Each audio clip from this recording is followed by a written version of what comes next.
Et bonjour tout le monde, j'espère que vous allez bien. Bienvenue sur cette nouvelle vidéo.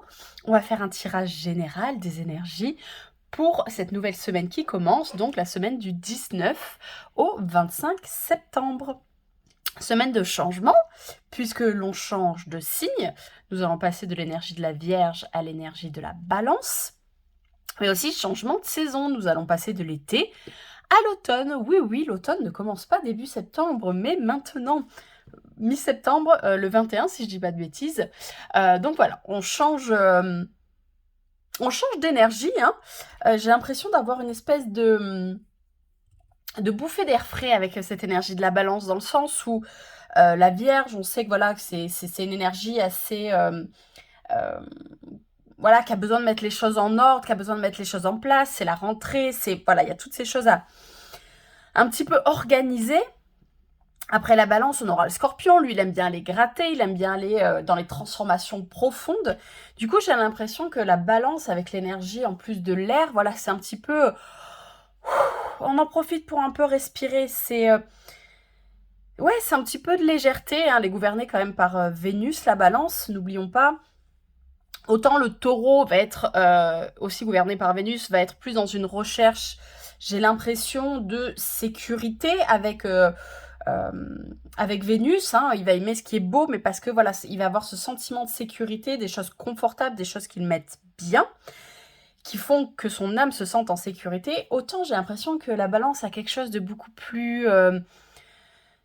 comment dire, de beaucoup plus, alors j'allais dire détaché face à la beauté, c'est pas ça, c'est plus, elle, avoir un beau canapé, la Balance, elle s'en fiche, elle, ce qu'elle aime, c'est la belle peinture, c'est se promener dans un musée, c'est se promener dans la nature, c'est vraiment aller voir la beauté ouais, de la vie, des choses, là, ça va être plus dans une recherche, voilà, de choses, de mouvement, de quelque chose d'aérien, là où le Taureau va avoir besoin de s'ancrer.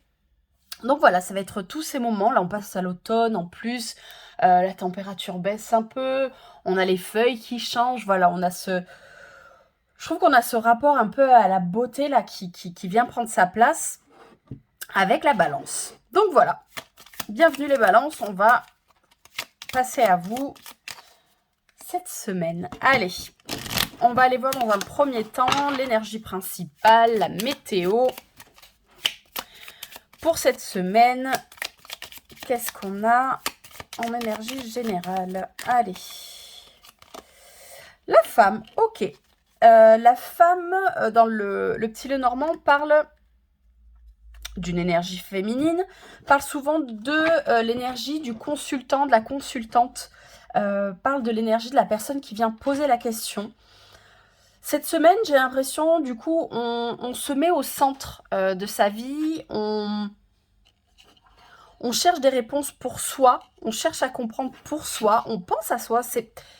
Alors, on peut vite penser, entre guillemets, à cette notion d'égoïsme, mais ça va vraiment être plus pour moi une notion ouais, de se mettre un petit peu au centre des choses, de se mettre, justement, pas forcément en avant, mais voilà, un petit peu se recentrer sur soi, plus vraiment se laisser un petit peu tirer, embobiner par les énergies extérieures.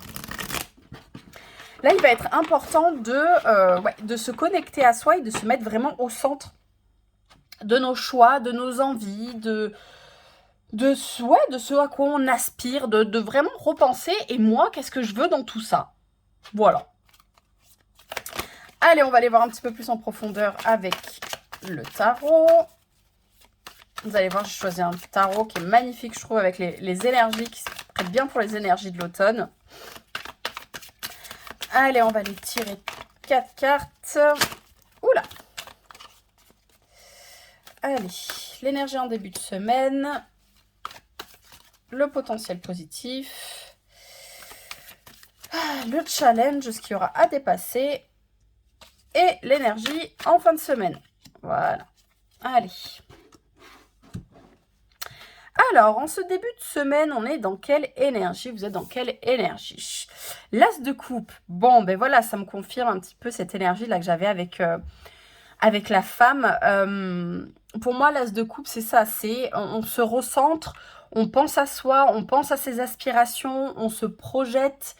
j'allais dire sur un projet, oui, on se projette vraiment sur ce qui va connecter avec notre cœur, avec ce qui va connecter avec notre joie. C'est vraiment, ouais, c'est vraiment penser à soi, mais vraiment... ouais, que je me répète, mais voilà, c'est vraiment cette notion de... Ben finalement, on est altruiste envers soi-même. Je ne sais pas si ça fonctionne, du coup. Est-ce qu'on peut être altruiste envers soi-même? Mais parce que altruiste envers soi-même, parce qu'il y a cette idée que quand on prend soin de soi, quand on s'aime, quand on fait des choses qui nous mettent en joie, ben, ça va un petit peu aussi refléter et répercuter sur notre environnement. Parce que ben, forcément, si on se sent bien, si on est en joie avec qui on est, si on s'aime, ben, il y a certaines personnes, certaines énergies qui de toute façon ne pourront plus venir et d'autres qui vont plus facilement pouvoir rentrer dans notre vie. Donc, ben, c'est une façon d'être altruiste hein, au final, hein, puisque on fait pour le bien commun, on pense à soi, on s'aime soi. Donc voilà, il y a un petit peu cette énergie en début de semaine où, ouais, clairement, on se met au centre et parce qu'on comprend que si on prend soin de soi, si on pense à soi, ça aura forcément des répercussions positives aussi sur notre environnement, sur quoi on va amener à soi, sur tout ce qu'on va, comment dire, j'ai le mot qui me vient pas, j'allais dire de tout ce qu'on va provoquer, voilà, de toutes ces choses, de toutes ces énergies qu'on va plus facilement amener dans son sillon, amener dans son énergie. Potentiel positif de cette semaine, la reine de Pentacle. Bon, encore une fois, hein, on est sur des énergies. La reine de Pentacle, c'est celle qui prend soin. Alors, effectivement, elle va prendre soin des autres, mais encore une fois, je pense que pour être dans l'énergie la plus... dans son aspect le plus positif, on va dire, de cette reine de Pentacle, si, encore une fois, elle veut avoir l'énergie de prendre soin de tout le monde, si elle veut avoir l'énergie de prendre soin de son foyer, si elle veut avoir l'énergie au quotidien, ben, il faut qu'elle pense à elle, il faut qu'elle se nourrisse elle, il faut qu'elle soit en alignement avec elle, avec les choses, pourquoi elle est faite. On n'est pas toujours obligé de faire que ce qu'on aime, c'est pas la question. Bien sûr qu'il y a des contraintes dans le quotidien, c'est pas la question. Mais voilà, il y a vraiment ce potentiel d'être dans cette énergie très positive, du soin à soi, de ce qu'on s'apporte, de sur faire quoi on se nourrit. Encore une fois, avec cette énergie de la balance, c'est aussi l'occasion donc de se nourrir des choses qui nous rend beaux, belles, qui nous mettent en joie. Et j'ai vraiment cette notion de joie, mais cette joie, vous savez, vraiment quand ça fait vibrer à l'intérieur, quand on est vraiment aligné à soi et à ses aspirations. Le challenge, le roi d'épée, ouais, là on a le mental, là on a une énergie un peu plus... j'allais dire dénuée d'émotions, hein. Il y a ce côté un petit peu quand on parle des épées, de dire qu'ils sont un petit peu... que les épées ont mis les émotions de côté. Je me rends compte avec l'expérience que c'est pas tout à fait vrai dans le sens où justement, si on va être dans un aspect positif des épées, je pense qu'au contraire, le mental peut être au service du cœur, peut être au service des émotions, peut être un moyen de connecter, peut être un moyen de conscientiser tout cet état émotionnel et que du coup, au final, je trouve que ça va très bien avec les coupes. Mais ici, c'est un challenge. Donc, effectivement, il y a peut-être cet aspect où on pense que... Là, j'ai le côté dirigeant, dirigé. J'ai un petit peu cet aspect presque négatif, justement, de la reine de coupe qui veut... de la reine de Pentacle, qui veut absolument que tout soit en ordre, que tout soit bien. Hein. Là, on a un petit peu... j'ai l'idée de un petit peu l'énergie de la Vierge qui fait de la résistance. Hein. Non, on ne laisse pas complètement tout partir à volo. Hein. Non, il faut encore de la structure. Non, il faut que les choses soient carrées. Non, il faut que les choses soient structurées. Voilà, j'ai un petit peu ce côté qu'on vient de nous engueuler de genre non, mais tu peux pas te permettre de juste te dire bah tiens, je vais profiter de ma petite balade en forêt. Non, il faut que tu la programmes, il faut que tu sois sûr, il faut que tu regardes la température, il faut que tu regardes le temps. Est-ce que tu as le temps? Voilà, il y a un petit peu pour moi des restes de l'énergie de la Vierge qui vient un petit peu contrebalancer là cette légèreté de la balance. J'ai un petit peu cette image de comme si vous étiez en train de, voilà, de vous envoler et qu'on vous mettait un petit peu une chaîne, un petit peu un plomb là au bout des jambes pour vous dire non, non, reste accroché à la terre, reste là-dedans. Pourtant, on est dans une énergie aérienne avec les épées. Hein. Ce qui est rigolo, c'est que justement, les pentacles, ça va être la terre. Alors que c'est plutôt l'énergie c'est la Vierge qui est en terre, et là, les épées, c'est l'énergie d'air, et c'est la balance qui est en air. Et alors que pourtant, je ressentais l'énergie de la balance ici, et je ressens l'énergie de la Vierge ici. Donc c'est rigolo, un peu comme, ça me fait penser que quand on est dans des périodes comme ça de changement d'énergie, de changement de signe, de changement de saison, c'est pas une fracture genre on passe de l'un à l'autre. Non, il y a des choses qui s'entremêlent, il y a des choses qu'il faut finir, qu'il faut régler, qu'il faut, voilà, et ça peut traîner encore un petit moment, et les énergies peuvent un petit peu aussi s'entremêler. Et là, c'est ce que je ressens. Donc, en challenge, pour moi, voilà. Donc, il y a cette idée de un petit peu,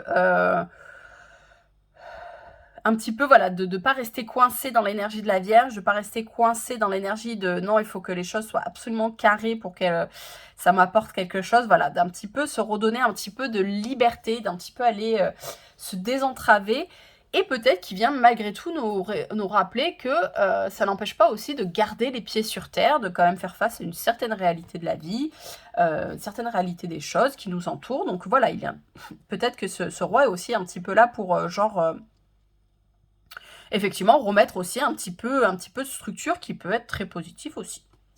En fin de semaine, on finit comment? Oh, le 9 de coupe. Bon, ce qui est chouette, 9 de coupe, on dit souvent que c'est la carte qui permet de réaliser ses rêves, de réaliser ses souhaits. Pardon.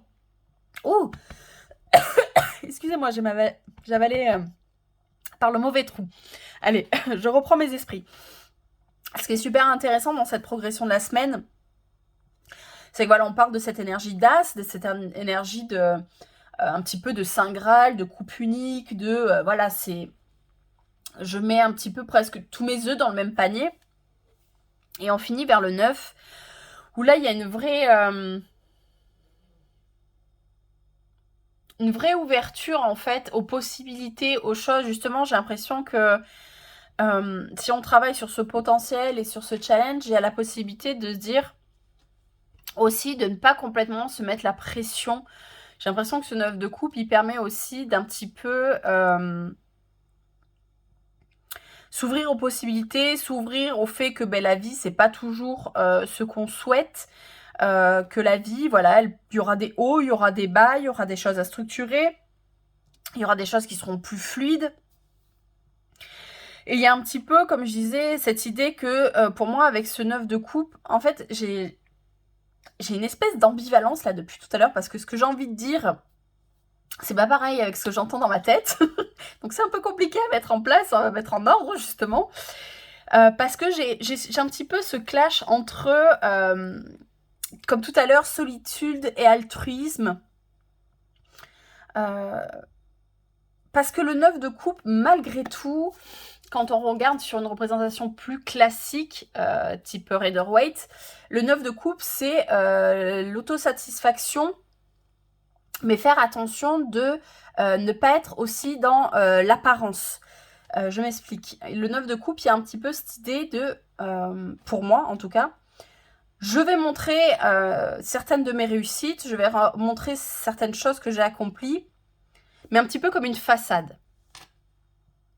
Alors que je pense que ce 9, il vient encore une fois rappeler que si les choses, on les fait profondément pour soi-même, déjà avant toute chose, si on se connecte à nos aspirations, nos réalisations, à ce qu'on a accompli déjà pour soi-même, et pas pour le prouver, pas pour représenter quelque chose, pas pour représenter quelqu'un, si déjà on le fait pour soi. Donc voilà, j'ai cet élément un petit peu, on fait les choses seul, mais seul parce qu'on prend ses responsabilités, parce qu'on prend la responsabilité de ses choix, parce que effectivement ça, il n'y a que nous qui pouvons le faire. Mais encore une fois, j'ai cette idée que ça peut se répercuter de façon positive aussi sur les autres, sur notre entourage, parce que en fait, j'ai l'impression qu'une fois qu'on prend ses responsabilités, une fois qu'on fait les choses, on peut plus facilement accepter de l'aide, on peut plus facilement accepter de demander de l'aide, parce qu'en fait, c'est pas juste refiler la patate chaude à quelqu'un d'autre, c'est pas se déresponsabiliser, Non, c'est juste comprendre que voilà, ça passe déjà par soi. Moi, qu'est-ce que je veux? Quelles sont mes responsabilités?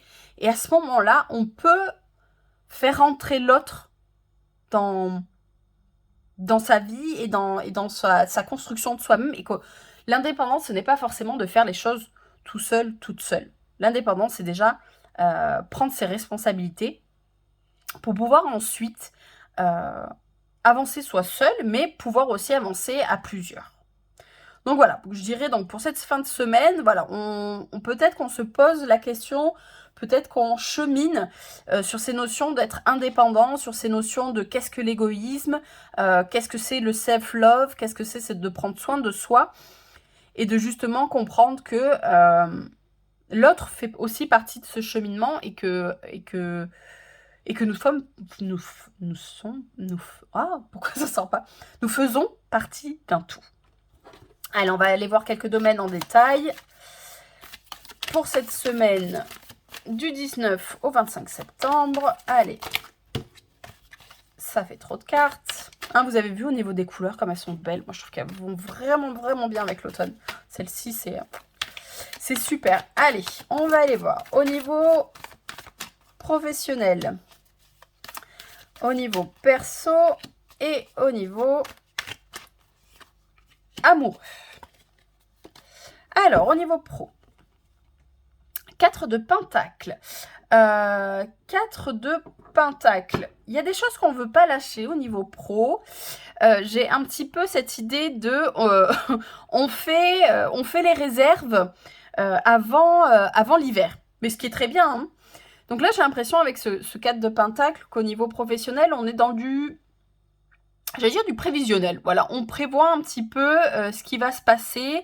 On essaye de se sécuriser un maximum. On essaye... Là, on prend conscience qu'il faudrait peut-être épargner. On prend conscience que... on ne peut pas être tout le temps cigale. Des fois, c'est bien aussi d'être fourmi, de prévoir, d'être prévoyant. On peut même, je sais pas moi, penser à sa retraite... et pourtant, on a 30 ans. Enfin voilà, il y a j'ai un petit peu l'idée avec ce 4 de Pentacle que cette semaine, et avec cette arrivée de l'automne, ça nous fait un peu déclencher aussi cette idée de, oui, mais il faut aussi être dans la prévoyance des choses. Au niveau perso, oh l'étoile, elle est magnifique cette carte. L'étoile au niveau perso, ben oui, effectivement, on a envie que nos rêves se réalisent. J'ai un petit peu l'idée de se reconnecter à ses rêves d'enfant. Hein. Qu'est-ce qu'on voulait être? Qu'est-ce qu'on voulait dans la vie quand on était enfant? Là, j'ai vraiment cette notion avec l'étoile de on se reconnecte à notre enfant intérieur pour aller vraiment... même si, j'allais dire, même si c'est pas grand-chose. Réaliser un rêve d'enfant, c'est toujours énorme, mais je sais pas, moi, depuis petit, vous rêvez d'aller à Disneyland. Bon, ben, cet hiver, vous mettez des sous de côté, vous faites ce qu'il faut et vous prévoyez votre voyage à Disneyland. Ça peut paraître bête, mais voilà, c'est des choses comme ça. J'ai l'impression que là, pour le coup, cette énergie de Pentacle, c'est aussi ça, c'est se dire, et c'est aussi ça, prendre ses responsabilités cette semaine. C'est que si on veut certaines choses dans la vie, si on veut que certains rêves dans la vie se réalisent, on doit aussi savoir sur quoi on peut avoir de l'emprise et prendre ses responsabilités et savoir que, ben voilà, si on aspire, je sais pas moi, à faire une formation pour une reconversion professionnelle, ben il faut peut-être prévoir ben, les indemnités de départ qu'on pourrait avoir, quelle est la meilleure façon de partir de notre boulot actuellement, est-ce qu'on peut pas allier les deux, est-ce que c'est pas bien que pendant un an je me dise ben, je mets un maximum de sous de côté et à ce moment-là je ferai ma formation. Enfin vous voyez l'idée, il y a vraiment cette idée au niveau perso, je les sens très connectés ces deux-là. C'est que voilà, si on veut réaliser des rêves d'enfant, on est aussi amené à faire des choix et à préparer les choses, à préparer le terrain. L'automne sert aussi à ça, hein, faire les dernières réserves, faire les dernières démarches pour pouvoir passer l'hiver. Donc voilà, il y a un petit peu, enfin pour moi, il y a ces notions-là avec l'étoile. Au niveau amoureux, 8 d'épée, ok. Au niveau amoureux, on est un petit peu enfermé, j'ai l'impression. Le 8 d'épée, c'est ça, c'est quand on a un petit peu le mental qui nous paralyse. Il y a un petit peu, ouais... pourquoi j'ai tout le temps un petit peu? Il y a. Il y a pour moi ici, au niveau amoureux, cette notion de... de pas trop savoir ce qu'on veut en fait. Là, je sens un petit peu qu'on est un petit peu dans ces moments. Je continue avec mes un petit peu. Excusez-moi. J'ai l'impression qu'on celui d'épée ramène à l'idée de qu'au niveau amoureux, ouais, on est un petit peu perdu, on est un petit peu, vous voyez, d'ailleurs, je suis perdue dans mon dans mon explication, mais c'est ça en fait. J'ai l'impression que on aurait envie de dire des choses, on aurait envie de d'aller vers l'autre, mais en fait, on est non, mais en fait, je sais pas comment formuler ça, je sais pas comment construire ma demande, je sais pas comment construire ma façon de communiquer. Parce que les épées, c'est ça aussi, c'est le mental, mais c'est aussi les échanges, c'est aussi la communication. Et j'ai l'impression que c'est ça, c'est un petit peu ces moments, vous savez, où on aurait plutôt tendance à se faire les scénarios dans notre tête, on aurait plutôt tendance à se faire la conversation dans notre tête, mais on ne sait pas comment la faire passer dans la réalité, on ne sait pas comment la faire basculer dans un réel échange, dans un réel... ouais, dans un réel échange, on reste un petit peu enfermé, en plus avec une tendance à rester enfermé dans un petit peu dans des scénarios catastrophes. Hein. Le 8DP, on n'est pas à l'aise. On est pareil dans la représentation classique du Rider-Waite. Il y a ce personnage qui est entouré d'épées, les yeux bandés, les bras, les mains attachées dans le dos. Donc voilà, c'est pas une énergie super confortable. C'est pas une énergie très agréable. Mais voilà, j'ai l'impression qu'on sait pas.